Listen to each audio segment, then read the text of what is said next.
Hi ladies, I hope this video finds you happy and feeling good. Listen, today I'm talking about not taking things personally.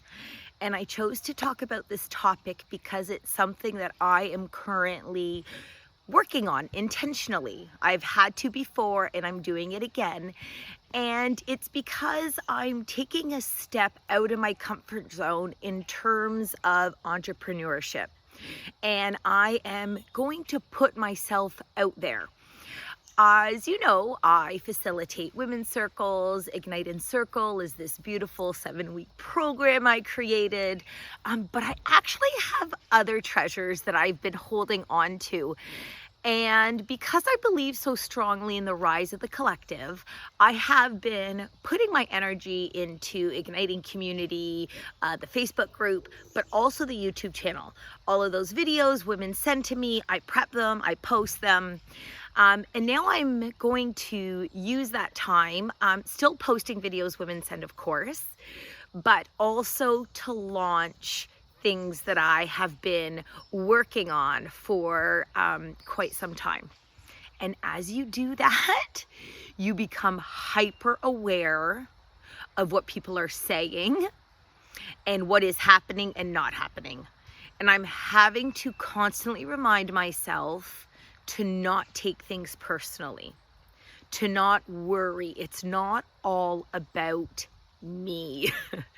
And I've mentioned this before and I say it again for those of you who didn't catch it. When I started running my program, it's 7 weeks, right? And when women wouldn't show up, I was like, why? Why are they not coming? Do they not see the value in what I'm doing? And I quickly realized, not quickly actually, but realized that no, like me, they have 101 things to do, and there's appointments and kids things and dinners and 101 good reasons why some of them would miss a week in our 7-week course. And what is important to know, ladies, is that sometimes when someone says something, this is not about my course now, when you're in conversation with someone, and someone says something and you feel a little bit triggered or it doesn't sit right. There was once upon a time where I would get angry or defensive because whatever was said didn't feel right. It felt like a jab or an insult. And I learned to realize two things. Sometimes if someone has grown up in a environment where they are missing control or there's always been drama, it is almost intuitive for them to create that same environment.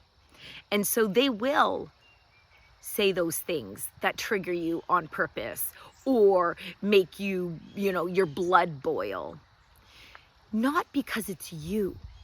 It's not personal. It's something that they're comfortable with because that's how they grew up.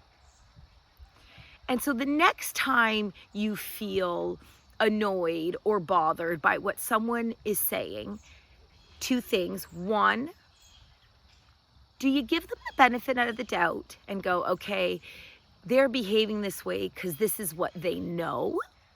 This feels comfortable to them because it's how they grew up? Or could you be curious about what they're saying and ask, instead of getting angry, say, what are you hoping to accomplish by saying that? Or what is it you want me to do? Become curious about the statement that they shared with you. And what that does is it breaks energetically what's happening. And now where they were attempting to gain control by saying something that made you so uncomfortable, it shifts everything and you're like, whoa, taken aback. And all of a sudden now they're holding the energy. Does that make sense? By being curious about their statement, it equalizes what's happening. And again, you can start in conversation. if it's worth it to you.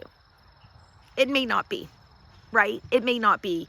You may be like, okay, I'm going to totally ignore what she's saying or he is saying right now. I know that it has nothing to do with me. This is what they do. You've recognized the pattern and you're able just to let it go. The point being here is that you remember not to hold on to it and that it's not about you. You don't have to take it personally.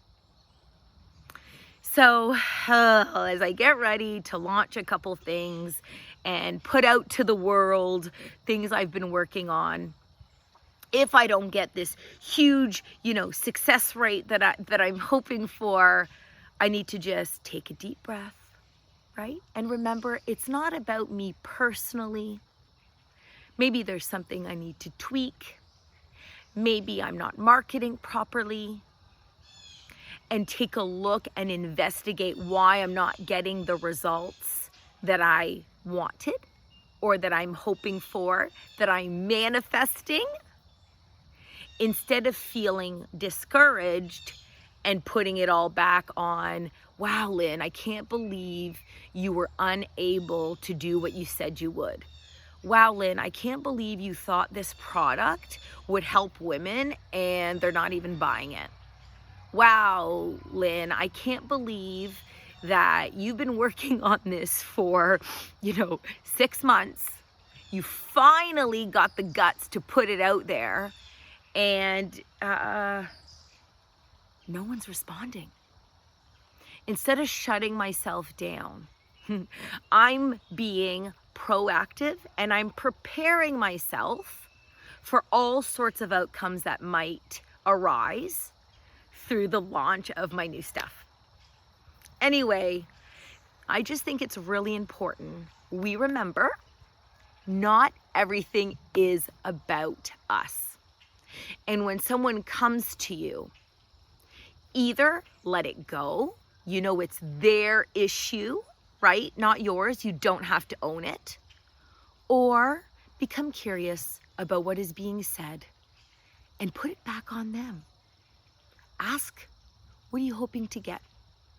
What is it you want me to do? I don't understand that statement. Ladies, you are beautiful. You are powerful. And I believe in you. And I believe in myself. And that's why I'm going to go for it. Put it out there and risk it. All right. Till next time. Peace, sisters.